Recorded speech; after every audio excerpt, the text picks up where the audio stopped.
안녕하세요. 저는 얼마 전 이혼한 30대 여성입니다. 제가 이렇게 사연 속 주인공이 될 줄은 모르고 그동안 울고 웃으며 다른 사람들의 이야기를 들어왔네요. 그런 저에게 이런 일이 생길 줄 누가 알았을까요? 저는 개념을 상실한 신우와 그런 신우를 감싸고 도는 뻔뻔한 남편과 시어머니 때문에 이혼했습니다. 저희 친정부모님은 순두부 식당을 하십니다. 할머니 때부터 해오던 가업이라서 단골 손님도 많고 다른 지역에 2개의 지점도 가지고 있습니다. 방송에도 여러 번 나왔고요. 덕분에 크게 부자는 아니어도 경제적으로 어려움 없는 환경에서 자랐습니다. 친정부모님은 제가 원한다면 언젠가 이 가게를 물려주겠다 하셨고, 저도 3대에 걸친 순두부 식당의 주인이 된다는 게 굉장히 의미 있는 일처럼 느껴졌기에 기꺼이 그렇게 하겠다고 했습니다. 가게를 좀 더 체계적으로 운영하고 싶었던 저는 고등학교 졸업 후 대학교에 진학하여 경영학을 전공하게 되었어요. 확실히 그동안 부모님이 어떻게 장사를 해오셨는지 눈으로 실물을 익힌 상태에서 경영학이란 이론을 배우니 머릿속에 쏙쏙 들어오더군요. 성적이 좋아서인지 대학을 졸업할 무렵 교수님께서 저에게 좋은 기업에 지원을 해보거나 대학원에 진학하는 것은 어떻겠냐고 물어보셨습니다. 하지만 그 무렵 친정어머니 건강이 갑자기 안 좋아지셨기에 식당을 이끄는 것 외의 선택은 사치일 뿐이었어요. 결국 대학교를 졸업한 후 본격적으로 친정아버지를 도와 식당 일을 하게 되었습니다. 시간이 흘러 30을 앞두고 있던 연말, 대학 동기들이 한번 모이자고 하더군요. 그렇게 모처럼 자리가 만들어졌는데 거기서 남편하고 오랜만에 마주하게 되었습니다. 학교 다닐 때는 그다지 가까운 친구가 아니었기에 졸업 후에는 그 어떤 연락도 주고받은 적 없던 사이입니다. 하지만 그날따라 우연히 옆자리에 앉게 되면서 이런저런 이야기를 나누게 되었는데 말이 잘 통하더군요. 대부분의 동기들이 이 차를 간 대신 저와 남편은 인근 카페에 가서 음료를 마시며 계속 대화를 이어가게 되었네요. 그 이후로 저희는 2주 가까운 시간 동안 거의 매일같이 연락하며 지냈습니다. 그리고 얼마 지나지 않아 남편이 저에게 여자친구가 되어달라고 하더라고요. 남편은 많이 긴장을 했는지 꽃다발을 든 2손을 덜덜 떨고 있었는데 그 모습이 진실되게 느껴져 고백을 받아주게 되었습니다. 당시 남편은 저희 순두부 가게에서 멀지 않은 곳에 위치한 중소기업을 다니고 있었어요. 월급이 많지는 않았지만 복지도 좋고 일도 너무 힘들지 않아서 좋다고 하더라고요. 사실 연애를 시작했을 때만 해도 결혼까지 생각한 사이는 아니었기 때문에 남편의 벌이나 씀씀이에 대해선 크게 생각해보지 않았습니다. 그러다 사귄 지 1년쯤 되었을 무렵 남편이 저에게 청혼을 해왔어요. 그렇게 본격적으로 결혼 이야기가 오가게 되었네요. 결혼을 준비하면서 비로소 남편의 재정 상태에 대해서 알 수 있었습니다. 대학교를 졸업한 뒤 바로 직장 생활을 시작한 남편이었기 때문에 솔직히 제 나름대로 어느 정도 모아둔 돈이 있을 거라고 생각했습니다. 당시 저도 대략 5천만 원 정도의 적금이 있었고요. 이 적금은 제가 부모님 식당에서 일을 배우며 받은 월급을 모은 돈이었어요. 부모님과 함께 살면서 부모님 가게에서 일을 배우다 보니 크게 돈 나갈 일이 없기도 했고요. 여러모로 친정 덕을 본 셈이네요. 반면에 남자친구는 고작 2천만 원을 모아뒀더라고요. 솔직히 처음에 그 이야기를 듣고는 마음이 복잡하더라고요. 돈의 액수를 떠나 돈에 대한 남편의 경제관념이 염려스러웠기 때문이에요. 남편은 마치 제 머릿속을 읽기라도 한 듯이 그 이유를 설명하더라고요.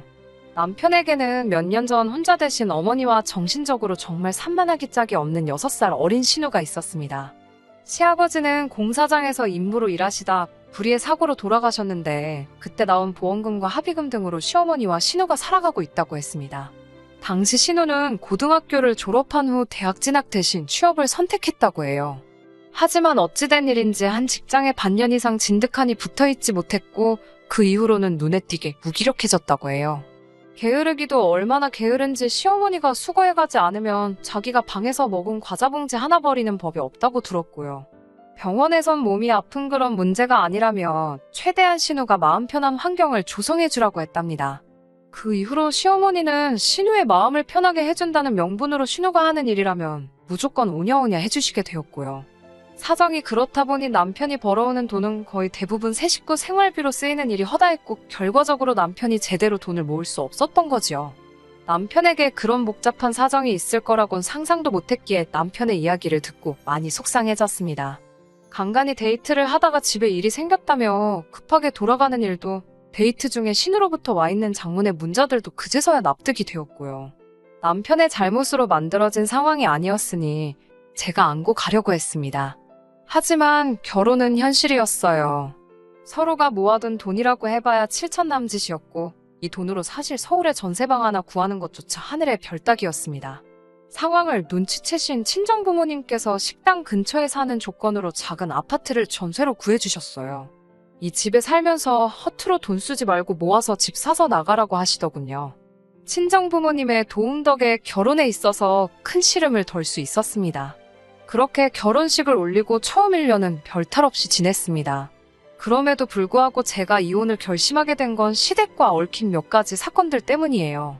신혼여행에서 돌아오고 한두 달 정도 지났을 무렵 친정 아버지께서 저에게 그러시더군요. 이제 식당도 당신 없이 잘 돌아갈 것 같고 친정어머니와 두 분이서 시골에 내려가서 살고 싶으시다고요. 그렇게 제가 식당의 대표를 맡게 되었고 친정부모님은 은퇴를 하게 되셨습니다. 친정아버지에게 큰 의지를 했었던 건지 친정부모님의 빈자리가 너무 크게 느껴지더라고요. 서운하고 걱정스러운 마음을 달랠 길 없던 그때 시어머니께서 저를 호출하셨습니다. 시어머니께서 부르시면 보통은 부탁을 많이 하셔서 돈 이야기인가 아니면 뭐 갖고 싶은 게 있으시단 소리를 하시려는 건가, 그런 거면 전화로 하셔도 되지 않나 등 별 생각을 다 하며 시댁에 갔던 기억이 지금도 생생합니다. 시댁에 도착하니 신우도 같이 있더라고요. 시어머니는 전에 없이 다정하고 인자하신 표정을 하신 뒤 양손으로 제 손을 잡으시고 식당은 어떤지 물어보셨습니다. 제 친정부모님 소식을 듣고 제가 안쓰러워서 그러시는가 보다 싶어서 순간 정말 감동받았습니다. 하지만 사람 이야기는 역시 끝까지 들어봐야 아는 거더라고요. 사업이라는 게 아무래도 혼자서 하려면 어렵지 않겠냐며 그래서 다들 가족을 찾는 거라고 운을 띄우셨습니다. 남편은 진작에 식당 일엔 관심이 없다 했었고 시어머니도 그 사실을 잘 알고 계셨기에 왜 이런 말씀을 하시나, 혹시 당신이 하고 싶으신가 그런 생각이 들더라고요. 그런데 갑자기 시어머니께 신우를 보며 저에게 어떠냐고 물으셨습니다. 제가 떨떠름한 표정으로 아가씨를요? 하고 되묻자 친자매처럼 서로 의지하고 일하면 보기도 좋고 또 식당에 젊은 여자 둘이 있으니 남자 손님들도 더 많이 오지 않겠냐는 거예요. 시어머니의 황당한 발상에 어이가 없어서 저희가 무슨 술집도 아니고 그런 건 별 상관이 없다고 돌려서 말씀드렸습니다. 아가씨는 식당에서 아르바이트도 해본 적이 없는 걸로 아는데 갑자기 저랑 식당을 운영하라는 것도 좀 말이 안 되는 것 같다고 솔직히 털어놓았고요. 그러자 시어머니는 한층 냉랭해진 목소리로 애가 아르바이트를 안 해봤다고 해서 못한다는 보장이 있냐고 왜 시켜보지도 않고 애 앞에서 안 된다 소리를 하냐며 언짢은 기색을 내보이셨습니다. 저는 계속 안 된다 버티고 시어머니는 치사하다 어쩌다 너는 내 딸은 네 가족이라고 생각을 안 하나 보다 등 별 억지스런 소리만 늘어놓으시고 결국 서로 별 소득 없이 저는 집에 돌아왔습니다. 남편에게 이야기를 하니 남편은 부탁조로 이번 한 번만 져주듯이 받아주면 안 되겠냐고 묻더라고요. 제가 식당 일에 얼마나 진심이고 열심히 해왔는지 알만한 사람이 그렇게 나오니 누구 하나 내 편이 없다 싶었습니다. 남편은 신우가 처음부터 저런 성격이었던 건 아니라며 아는 사람 그러니까 저와 함께 일하면 저런 증세가 나아질 수도 있을지 모른다고 기회를 주라고 하더군요. 남편에게 짜증이 나긴 했지만 미운 사람 떡 하나 더 주는 심정으로 한 달만 시켜보겠다고 했습니다. 운영은 가당치는 않고 일단 나와서 서빙이라도 해보라고요. 남편은 서빙이란 말에 약간 실망한 눈치긴 했지만 그래도 알겠다고 고맙다고 하더군요. 그런 일이 있고 이틀 뒤부터 신우가 제 식당으로 출근을 하기 시작했습니다. 분명히 서빙이라고 말을 했는데 신우가 떡하니 카운터에 자리를 잡더라고요. 거긴 제 자리고 신우는 앞치마 입고 테이블부터 닦으라고 하니까 또 군소리 없이 하긴 하더군요. 근데 행동이 어찌나 느린지 테이블 하나 닦는데 10분은 걸리는 눈치였습니다. 꼼꼼한 게 아니라 말 그대로 느릿느릿 속 터져 죽겠더라고요. 특히 테이블 위에 휴지라도 하나 있으면 그 휴지를 버리는 게 아니라 휴지만 이리저리 밀어대면서 테이블을 닦고 휴지는 그 자리에 그대로 두는 거예요. 아가씨, 쓰레기는 버려가면서 하려니까 나중에 누가 쓸지도 모른다는데 어이가 없어서 실소가 다 나왔습니다. 하지만 이런 것 때문에 제가 화가 난 건 아닙니다. 정말 화가 난 건 신우가 출근하고 2주일 정도 지나서 알게 된 사실 때문입니다. 사실 이런 일을 예상하고 제가 식당 내부를 녹화한 영상을 돌려본 건 아니에요. 가게 서비스 관리 차원에서 임의로 며칠을 골라 직원들의 일하는 모습이나 이런저런 것들을 확인하는 건 저와 아버지의 오래된 일과 중 하나거든요. 그리고 그 덕분에 충격적인 사실을 알게 되었습니다. 제가 점심을 먹으러 가거나 잠깐 볼 일이 있을 때 카운터를 비우는 경우가 있어요. 그러면 손님들은 카운터 앞에 있는 금고 같은 곳에 돈을 직접 넣고 가십니다. 카드 결제는 직원 누구나 도와드릴 수 있고요. 그런데 신우가 손님들에게 현금을 직접 받아서 주머니에 넣는 장면이 몇 번 보이더라고요. 설마 싶은 마음으로 끝까지 신우만 주시하며 영상을 두세 차례 돌려봤지만 그 돈을 신우가 금고에 넣는 장면은 보이지 않았습니다. 당연히 저에게 주지도 않았고요. 황당하고 어이가 없더군요. 고민 끝에 이 영상을 남편에게 보여주었습니다. 남편도 황당하고 창피한지 저에게 미안하다고 하더라고요.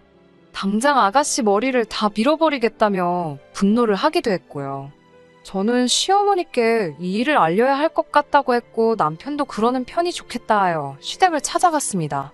그날은 식당이 문을 닫는 날이었기 때문에 신우도 집에 있었습니다. 신우가 저에게 무슨 일로 왔냐고 묻는데 순간 신우에게 먼저 어찌된 일인지 자초지종을 물어보는 게 먼저겠다는 생각이 들더라고요. 신우 방에 들어가 영상을 보여주었습니다. 그러자 신우는 당황한 듯한 목소리로 저에게 언니가 월급을 안 줘서 그랬다는 겁니다. 제가 한 달도 일을 안 했는데 무슨 월급을 말하는 거냐니까 저도 금고에서 돈을 가져가지 않냐는 거예요.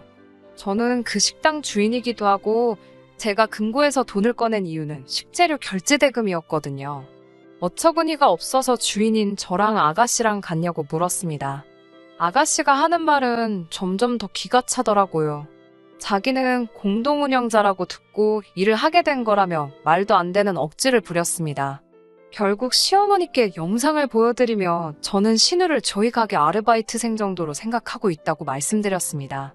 사회생활 경험이 필요한 것 같아 기꺼이 기회를 주었을 뿐이라고요. 하지만 이런 식으로 저와 이야기도 없이 손님 돈을 받아 챙겼다는 사실을 안 이상 저희 가게에 나오게 할 수는 없다고도 이야기했습니다.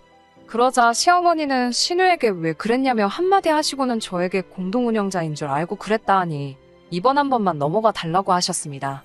그러면서 저에게 월급은 얼마나 생각하고 있었냐고 물으시길래 아까도 말씀드렸다시피 아르바이트생 그 이상도 이하도 아니고 하루에 보통 4시간 정도만 나오신다 했으니 100만 원 정도 생각하고 있다고 말했습니다. 그러자 신우가 한 달에 100만 원이냐며 말도 안 된다고 자긴 그럼 안 하겠답니다. 안 한다는 사람 사정에서 일하라 할 생각도 없었기에 그럼 하지 마시라고 하니까 시어머니께서 저더러 너무 인색하다며 제 친동생이어도 그러겠냐고 따지시더군요. 저에게 뭘 맡겨놓으신 것도 아닌데 너무 당당하게 따지시니 오히려 순간 제가 뭘 잘못하기라도 한 줄 알았네요. 저는 시어머니께 엄밀히 말하면 지금 신우가 절도의 횡령을 한 거나 마찬가지라고 제 손에는 지금 증거도 있다고 저 자극하지 마시라 했습니다. 그제서야 시어머니는 저에게 방에 들어가서 이야기하자며 저를 데리고 안방으로 향했습니다. 신우는 뭐가 그렇게 잘났는지 저를 뚫어지게 노려보며 씩씩거리고 있었고요. 안방에 들어가니 시어머니께서 태도를 바꾸시곤 자기 딸이 아픈 사람인 거 저도 알지 않냐면서 이번 한 번만 넘어가 달라고 하셨습니다. 가뜩이나 아픈 애 기죽여서 뭐하냐며 더 이상 신우한테 뭐라고 하지도 말라고 하셨어요. 아르바이트생이라고 생각해도 좋고 100만 원만 줘도 좋은데 신우한테 직접 티는 내지 말랍니다. 제 속으로만 그렇게 생각하고 겉으로는 공동운영자 대우를 해주면 안 되겠냐고요.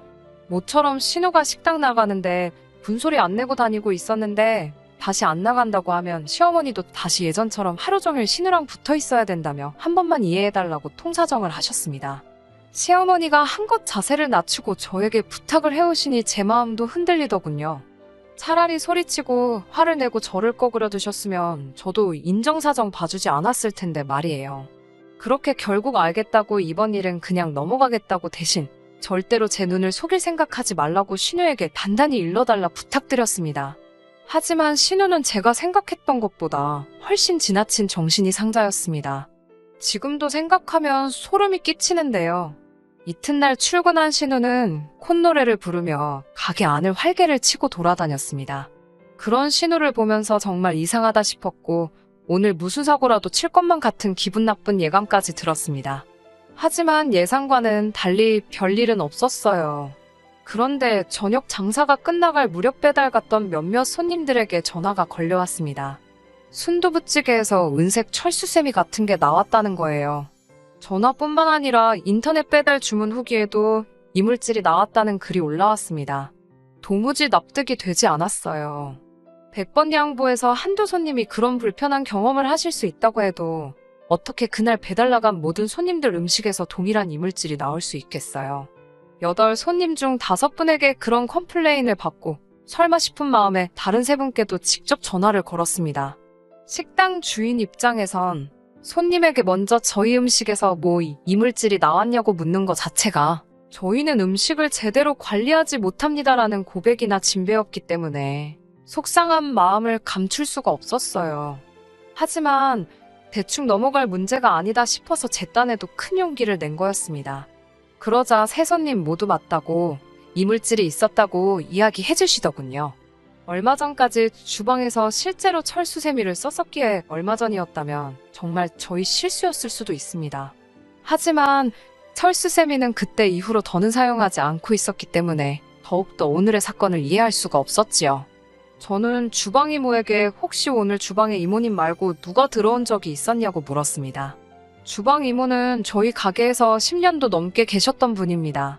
주방 이모는 그렇지 않아도 이 이야기를 해야 하나 말아야 하나 싶었는데 잘 됐다며 제 신호가 몇 번이고 들락거렸답니다. 특히 포장이 들어올 때마다 도와준다며 어찌나 걸치적거리게 굴었는지 성가셔 혼났다고요. 유난히 손님도 많고 바빠서 제가 호래신경을 많이 쓰기도 했었고 제가 거래처랑 통화하는 일로 몇 번 자리를 비운 사이에 있었던 일이더라고요. 결국 어쩔 수 없이 주방이 녹화된 영상을 돌려보게 되었습니다. 지난해부터 배달 주문을 시작했는데 주변 가게 사장님들이 혹시 모르니 만일의 경우를 위해 설치하라고 해서 해둔 거였습니다. 영상을 확인하곤 경악을 금치 못했습니다. 찌개류를 포장할 때 압축 비닐을 씌우는 기계가 있거든요. 그 기계에 음식이 담긴 그릇을 놓으면서 순간 주머니에 있는 무언가를 꺼내서 휘리릭 섞고 있었습니다. 그날 들어온 모든 주문 음식에 전부 다 같은 짓을 했어요. 더는 참을 수가 없어서 남편에게 전화를 걸려다가 그래도 자기 동생인데 또 감사가 돌까 싶어서 그 길로 그냥 시댁으로 쫓아갔습니다. 시댁에 도착하니 시어머니가 무슨 일이냐며 현관을 열어주셨어요. 저는 너무 화가 났던 탓에 인사도 제대로 하지 않고 신우방으로 뛰어들어가다시피 했습니다. 제가 방문을 열자 신우가 깜짝 놀라더군요. 순간 제 눈에 신우가 오늘 입었던 가디건이 보였습니다. 옷을 확 낚아채니 신우가 뭐하는 짓이냐며 달라들었고 순간 주머니에서 철수세미가 떨어지더군요. 저는 냉큼 사진을 찍었습니다. 뒤늦게 따라 들어온 시어머니가 지금 이게 뭐하는 거냐며 호통을 치셨기에 제가 오늘 있었던 일을 하나도 빠짐없이 들려드렸습니다. 시어머니는 말도 안 된다면서 저더러 엄한 애를 잡을 게 아니고 가서 가게 관리나 똑바로 하라며 악을 쓰시더군요. 제가 또 다시 영상을 들이미니 신우가 깜짝 놀라더군요. 사실 주방을 찍는 건 아무도 몰랐을 거예요. 주방 이모님과 저만 아는 비밀이었거든요.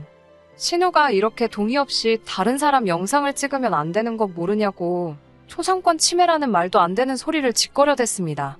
아가씨는 일전에는 절도에 횡령까지 하더니 이제는 영업방해에 사기까지 한 거나 마찬가지라고 맞받아쳤어요. 법적인 지식은 둘 다 없었으니 일단 아는 건 다 던졌습니다. 그러자 신우가 또 겁을 먹었는지 눈물을 뚝뚝 흘리면서 제가 자기를 무시하고 망신을 줘서 그랬다며 이건 다 제 탓이라네요. 뻔뻔한 신우의 태도에 경악을 금치 못하던 그때 남편이 시어머니의 호출을 받은 건지 시댁에 왔습니다. 남편은 저에게 일단 그 영상은 다 지우고 이야기하자길래 제가 미친 거 아니냐고 이게 다 증거인데 지우긴 뭘 지우냐고 화를 냈습니다. 그러자 남편은 저에게 진작부터 네가 우리 가족 무시하는 건 알고 있었다며 그래도 그렇지 나이 어린 신우를 이렇게 몰아붙이면 되는 거냐고 저더러 너무하다더군요. 그제서야 이 인간도 내 편이 아니구나. 남편이 남의 편이라더니 그 말이 진짜라는 걸 알겠더군요. 결국 저는 이틀 뒤 변호사를 찾아 신우를 고소했습니다.